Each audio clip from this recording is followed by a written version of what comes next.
welcome to Tanglin Trust School and the commemoration of 200 years of British-Singapore friendship, which is what this event is part of.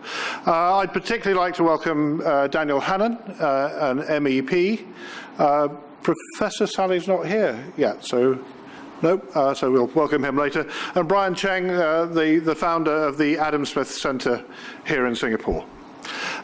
Just to say a few words, simply, Tanglin Trust would not be here if it wasn't for Raffles arriving in Singapore 200 years ago.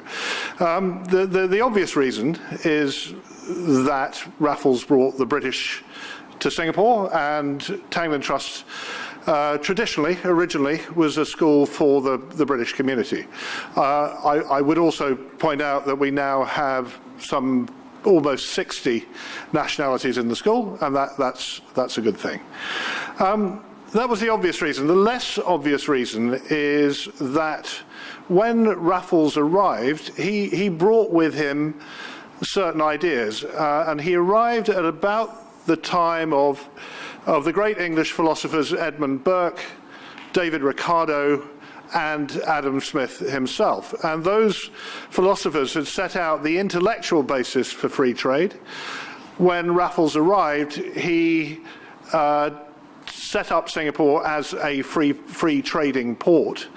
And from that beginning, Singapore has continued to be open to the world. And it is that openness that have brought families from around the globe to Singapore and to Tanglin Trust School.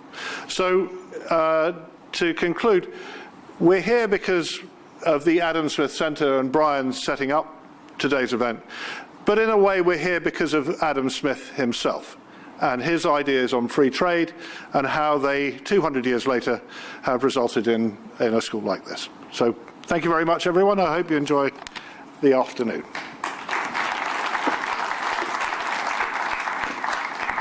Thank you, Mr. Robinson.